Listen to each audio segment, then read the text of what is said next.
చెప్పను బ్రదర్ ఇది ఎంత వివాదాస్పదం అయ్యిందో తెలిసిందే. ఈ వివాదం నుంచి బయటపడడానికి బన్నీ చాలా కష్టపడాల్సి వచ్చింది. ఇప్పటికీ సందర్భాన్ని బట్టి ఈ వివాదం మళ్ళీ వార్తల్లోకి వస్తూనే ఉంది. ఇదిలా ఉంటే ఇప్పుడు యంగ్ హీరో కిరణ్ అబ్బవరం కూడా చెప్పను బ్రదర్ అనడం అటు అభిమానుల్లో ఇటు ఇండస్ట్రీలో హాట్ టాపిక్ అయింది. ఇంతకీ ఎందుకు కిరణ్ చెప్పను బ్రదర్ అన్నాడు? అసలు ఏమైంది?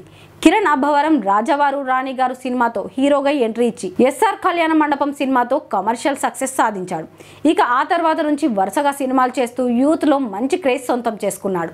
ఇప్పుడు కే ర్యాంప్ అనే సినిమా చేస్తున్నాడు. ఈ సినిమా దీపావళికి ప్రేక్షకుల ముందుకు వచ్చేందుకు రెడీ అయింది. యూత్ఫుల్ ఎంటర్టైనర్గా రూపొందిన ఈ సినిమాని జనాల్లోకి తీసుకెళ్లడానికి జోరుగా ప్రమోషన్స్ చేస్తున్నాడు.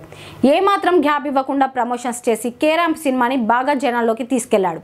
అయితే ఈ సినిమా ప్రమోషన్స్లో భాగంగా ఇచ్చిన ఇంటర్వ్యూలో పవర్ స్టార్ అభిమానిగా ఓజీ గురించి చెప్పమని అడిగితే చెప్పను బ్రదర్ అన్నట్టుగా అది వద్దు బ్రదర్ అని చెప్పాడు. ఎందుకలా చెప్పానంటే అంటూ వివరణ ఇచ్చాడు. ఇంతకీ విషయం ఏంటంటే తను పవన్ కళ్యాణ్ ఫ్యాన్ అనే విషయం 1-2 సార్లు చెప్పాను. మళ్ళీ పదే చెబితే ఆయన ఫ్యాన్స్ని వాడుకోవడానికి చెప్పినట్టుగా ఉంటుంది. అలాంటిది నాకు వద్దు, అందుకనే అలా చెప్పనన్నాడు. కిరణ్ అబ్బవరం ఇచ్చిన వివరణకు నెటిజన్లు అభినందిస్తున్నారు. ఏది ఏమైనా కిరణ్ అబ్బవరం ప్రతి విషయంపై ఫుల్ క్లారిటీతో ఉన్నాడు.